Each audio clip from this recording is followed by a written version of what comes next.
It is God's battle. It is not your battle. God is willing, God is able, and God is fighting his battle. Now Joshua has this strange encounter with a mysterious warrior. And he poses this question as you read in the book of Joshua chapter 5, verses 13 and 14. Are you for us or for our enemies?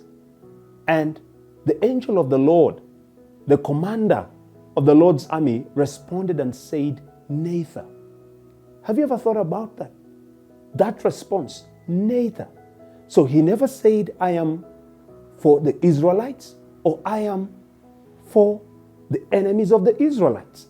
And the truth and the matter of this entire discourse is this, that in reality, the battle that Joshua and the Israelites were about to engage or had fought before was simply God's battle and not their own battles.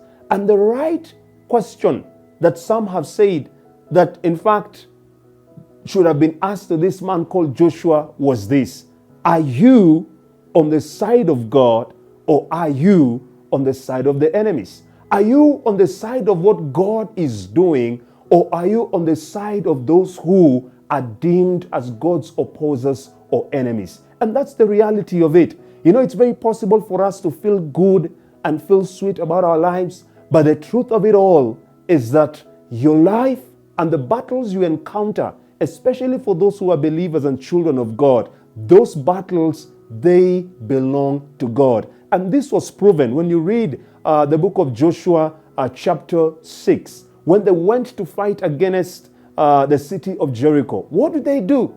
God tells them to walk around, the city 6 times. Then on the 7th day, so they walked for 6 days, they walked around once every single day. Then on the 7th day, they walked 6 times, and God still instructed them now to do a 7th turn. And on the 7th turn, all they needed to do was to have the priest blow the trumpets. That was the instruction that Joshua was given by God. And we all know the story as recorded in Joshua chapter 6. The walls of Jericho came down. And right there and then, you can actually see that the battle belongs to God. All that God was simply asking, the Israelites, and including Joshua as their leader, is simply for them to participate, to be partners with what God was doing in the lives of the people and in the world at that very particular season. I believe that even in your own life, whatever you might be facing, whatever you could be facing, listen to this. It's not about you. It is about God. And God is getting ready and willing to fight this battle for you. I know many times we dress up. There I'm dressed up in this amazing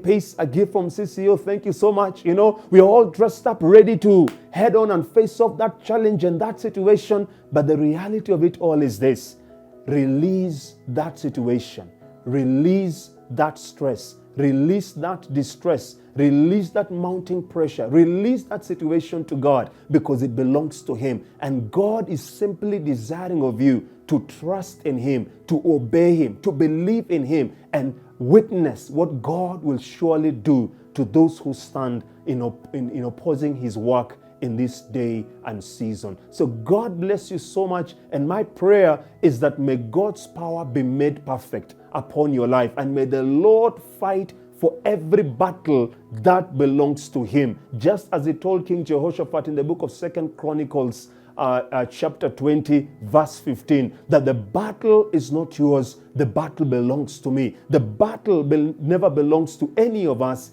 it belongs to God.